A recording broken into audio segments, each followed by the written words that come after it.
Tonight I want to tell you a little story about a girl and a couple hundred rock bands. It all begins a long time ago in 2006 in the land of Maine. Once upon a time, there were parents who loved their children immensely and brought them to rock concerts. Their oldest daughter, wowed by the spectacle of the lights and sound, got hooked, and soon she started going to concerts all on her own. In 2009, she bravely decided to volunteer at Soulfest in the Shire. New Hampshire, that is. She stayed in a tent by herself, battled the rain and cold, and had an amazing time.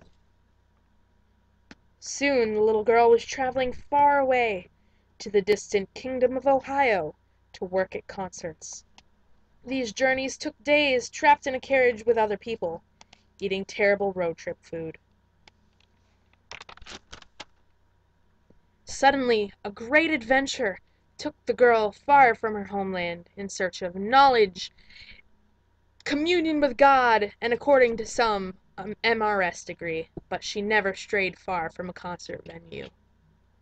Every now and again, the seasons would change, and the girl would fly as quick as she could to Maine to meet with family and friends, and to dance like a crazy person to someone else's music.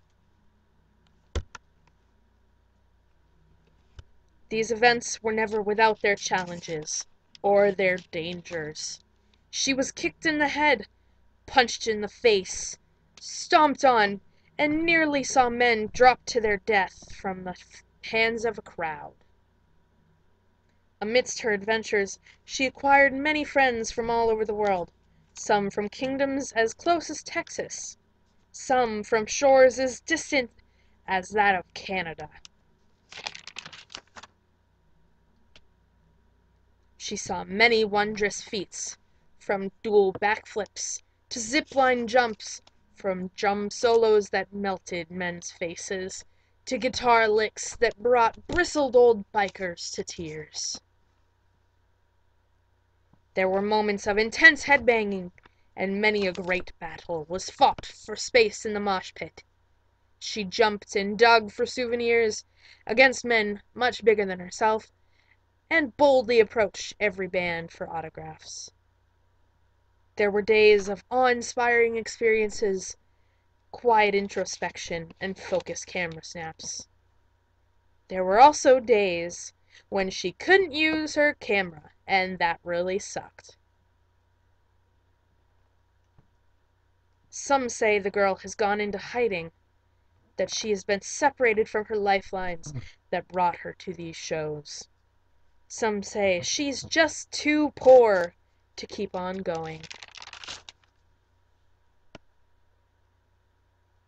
Some say her studies have consumed her whole, and that she's caught somewhere in a cold, dark dungeon, feverishly working on an assignment for her presentation design class, so it isn't late.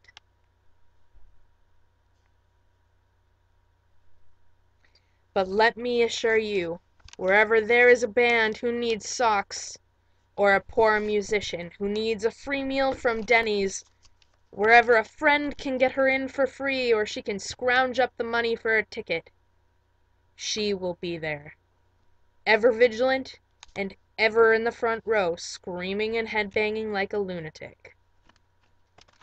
The end.